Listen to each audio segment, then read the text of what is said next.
Gusto mo bang ayusin ang setup sa navigation bar ng Facebook mo? Kung oo, ituturo ko sa'yo kung papaano mo ito gagawin.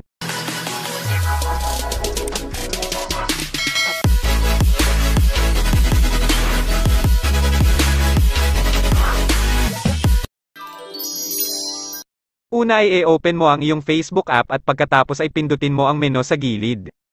Pagkatapos ay mag-scroll up ka at pindutin mo naman ang setting and privacy. Sa baba nito ay makikita mo ang setting, pindutin mo din ito para mapunta ka sa setting ng iyong Facebook account. Kapag nasa setting ka na ng Facebook account mo ay mag-scroll up ka at hanapin mo naman ang navigation bar. Pagkatapos ay pindutin mo naman ang customize bar.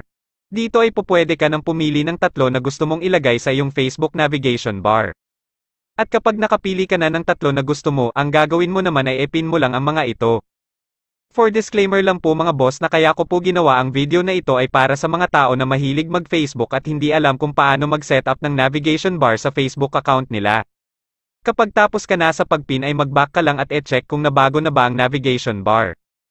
Kung hindi pa ito nabago, ang gawin mo naman ay tanggalin ito sa running app at pagkatapos ay buksan mo ulit. At doon mo na makikita ang mga napili mo na e-pin sa navigation bar. Sana po ay makatulong sa inyo ang video na ginawa ko.